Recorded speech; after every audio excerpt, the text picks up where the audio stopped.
The New Jersey Turnpike, the backbone of the state and a major contributor to the region's economic engine, services over 205 million vehicles per year, an average of 560,000 vehicles per day.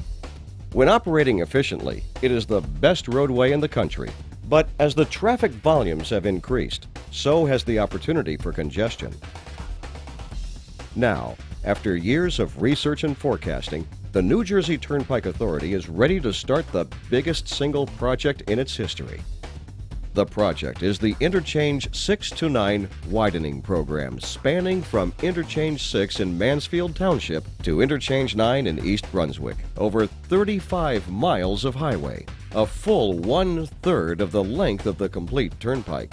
To put that in perspective, at normal highway speeds, it takes half an hour to drive the length of the program. The program is massive, and it will need to clear some major hurdles if it is to be successful.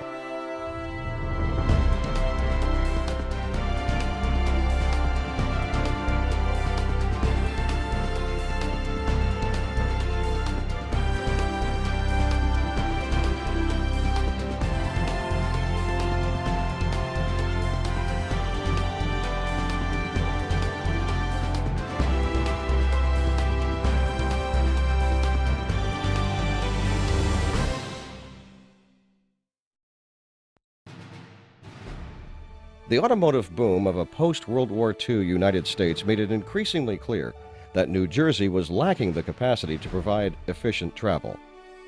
Then, with the construction of the Delaware Memorial Bridge in 1948, it became certain that the future would bring a great influx of new vehicular traffic traveling north and south throughout New Jersey. Realizing that the current roadway infrastructure was incapable of handling the expected increase in traffic volume, a number of ideas were proposed to build a highway that would run the length of the state, allowing easier travel for both recreational and commercial vehicles, and establishing New Jersey as an important link in the highway system of the Northeast Corridor.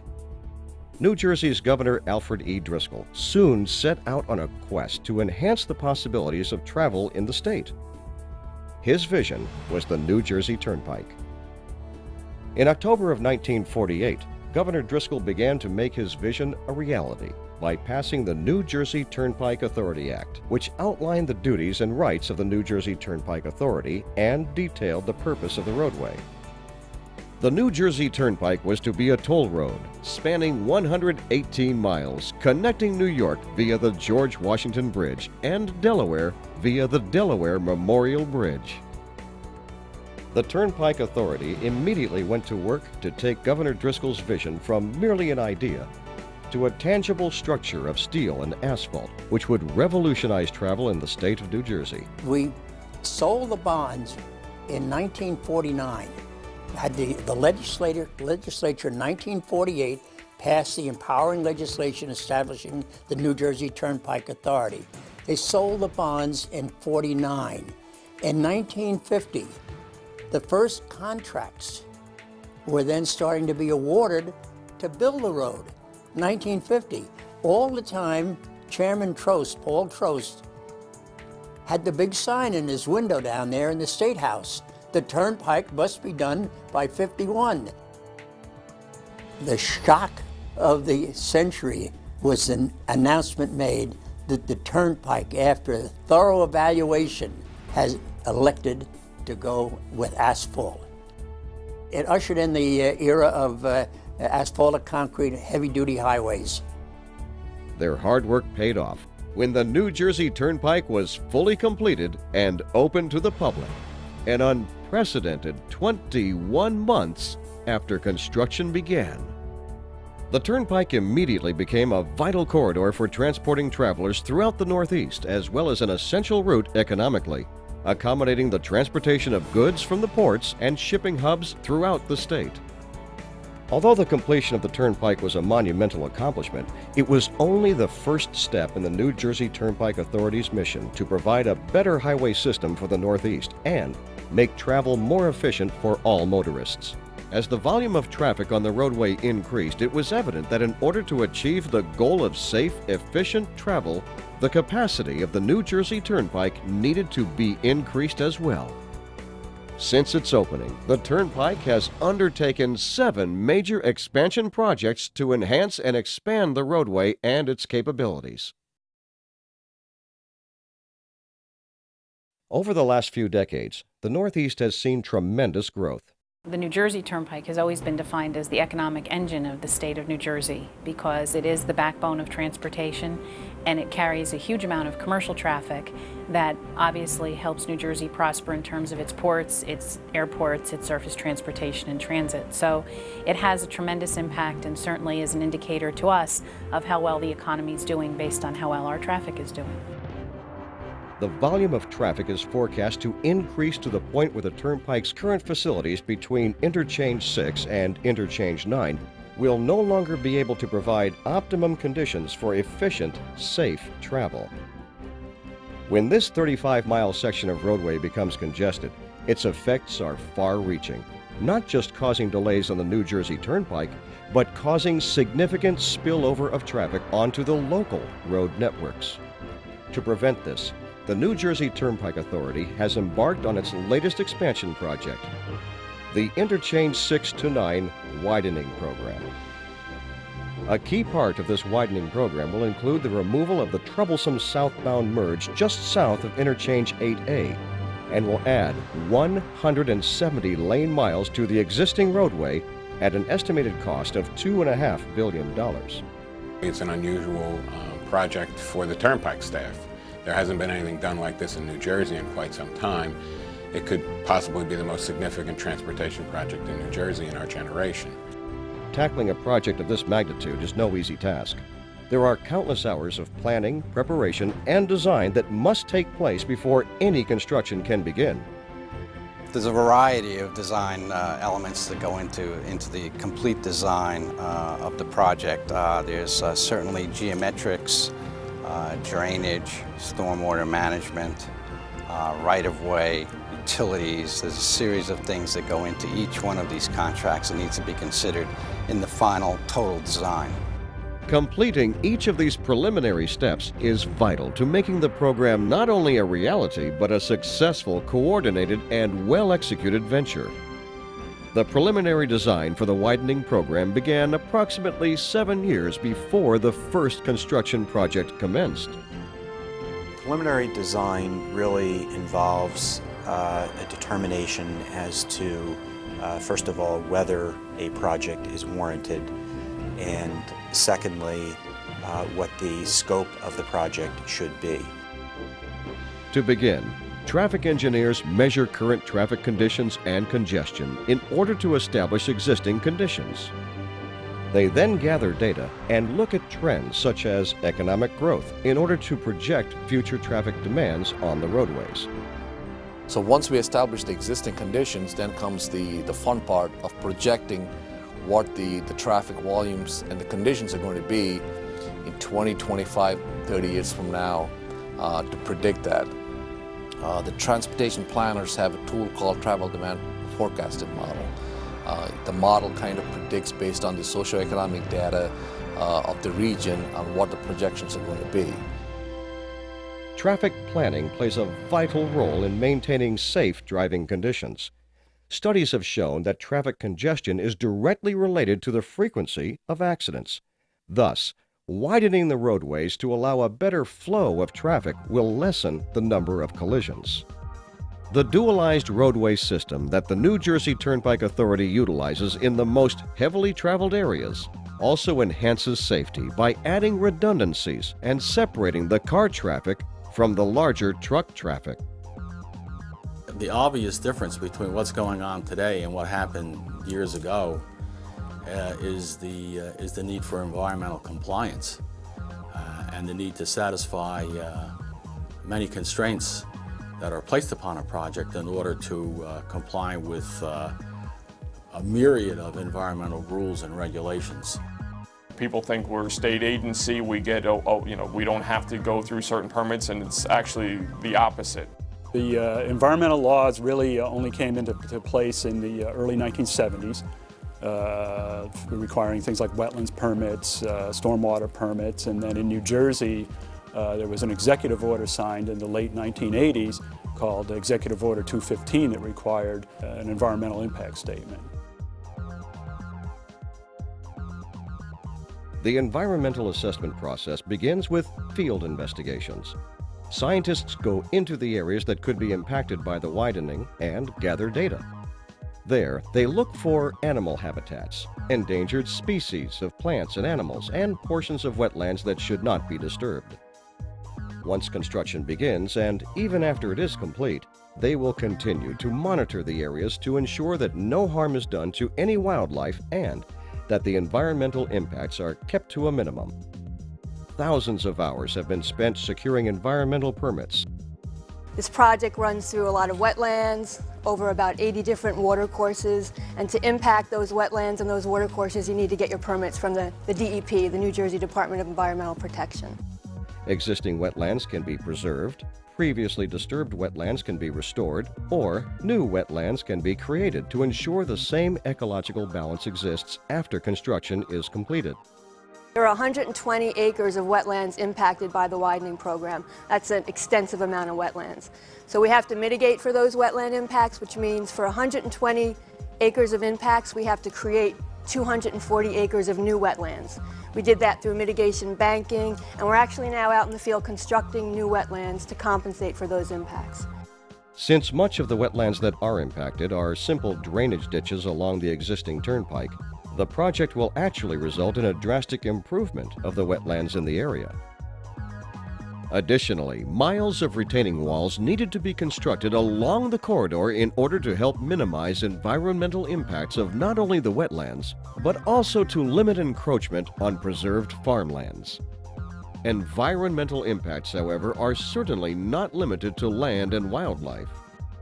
Archaeological surveying is done in order to find and preserve any items of historical or cultural significance. For example, artifacts from old farmsteads, stone tools, arrowheads, or pottery.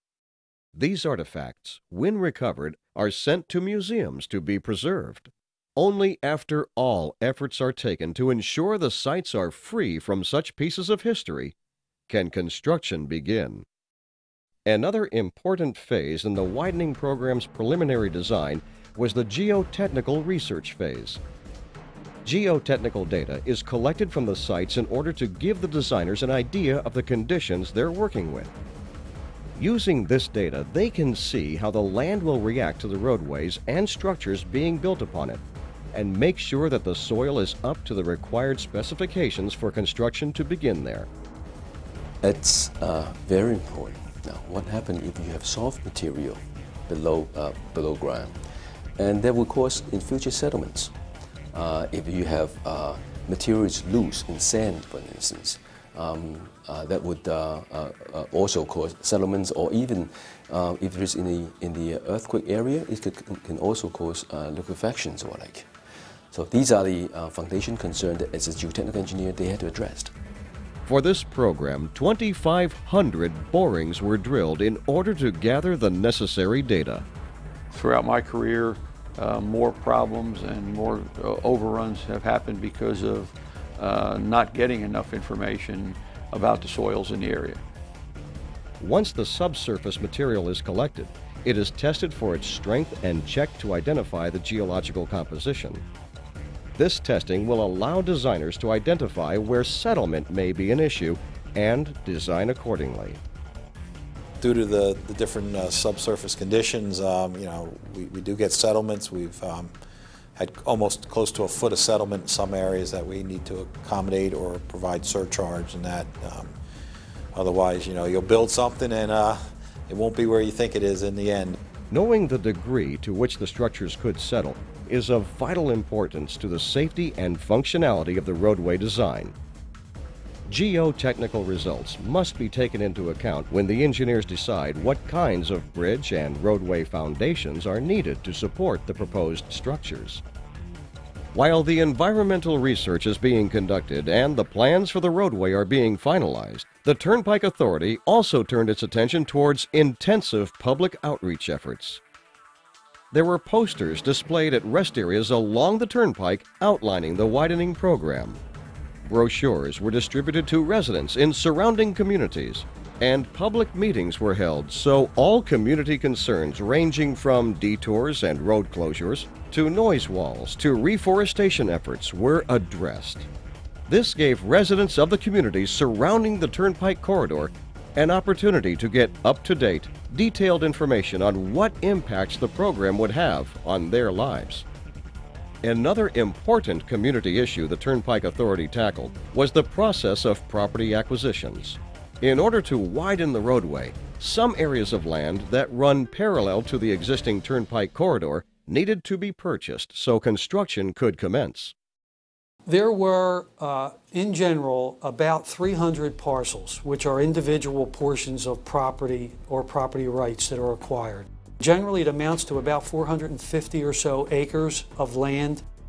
As agreements were reached between landowners and the Turnpike Authority, the parcels were purchased and the program gets closer to construction. It's been very hands-on. You know, we know all the property owners by name. You know, they're real people to us, and that's been important. So we've tried to accommodate their needs and make this whole process a little easier for them. As the planning phase comes to an end on the $2.5 billion program, the Turnpike Authority decides that it is just too big to be completed by one company. It is at this time that the Turnpike Authority enlists the engineers and construction professionals from the joint venture of AECOM, GPI, and Parsons Brinkerhoff to begin their work as constructability consultants. Their role would be to evaluate and analyze the strategies the designers have proposed for constructing the widening program and ensure that they are employing the best possible approach based on feasibility, cost, and the program schedule. We do take a look at the design to make sure that what was designed can be built in the field. And we look at that, from a construction point of view. I had, a team with my resident engineers and construction professionals that took a look at that in light of typical pitfalls when it comes to construction operations. The net result of that is to put out a program that had a minimum amount of, field-related issues when we finally got to construction. After discussions with the construction community, the widening program is separated into 8 sections spread out across 11 municipalities.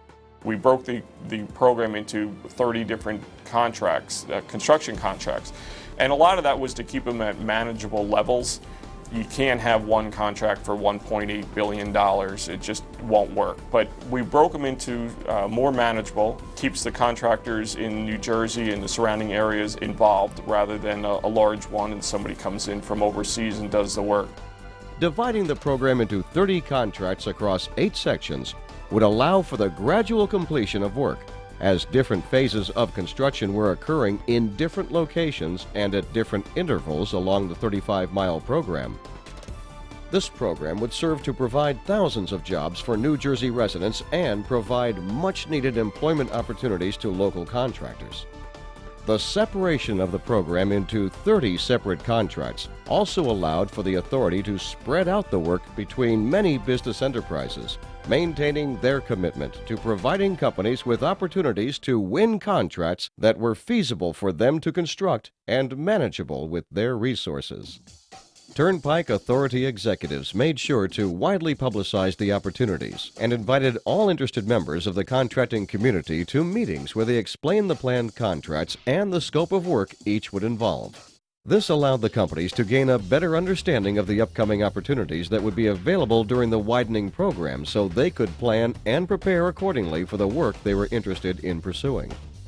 At the same time, engineers turned their attention towards some of the biggest challenges of getting a program of this magnitude off the ground. The utilities are a major challenge, especially with the ones that run parallel to the Turnpike. Typically, the utilities would not be permitted within the authority's right-of-way. With the magnitude of this program and the amount of utility relocation needed, we talked to the pipelines about staying within our right-of-way where we could. the designs must anticipate the countless local utility relocations that will be needed to accommodate the towns lining the Turnpike corridor. The most notable utility obstacle is the relocation of a series of major gas pipelines. There's 19 relocations for one pipeline, 5 relocations for a second pipeline, and 10 relocations for a third pipeline. Mileage-wise, I believe it's about 13 miles. The Colonial, Sunoco, and Transcontinental pipelines run longitudinal to the Turnpike, directly under the proposed footprint of the new outer roadways.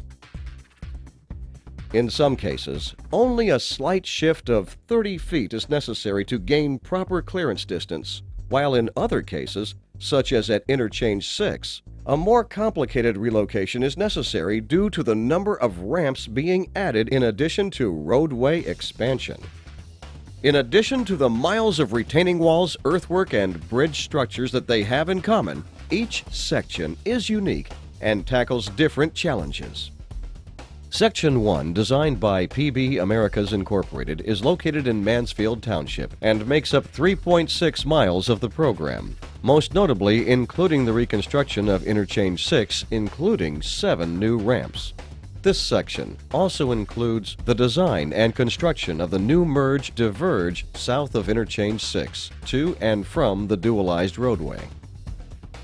AECOM was responsible for the design of Section 2, which is located in the townships of Bordentown and Chesterfield, consists of 3 contracts totaling 4.2 miles of the program.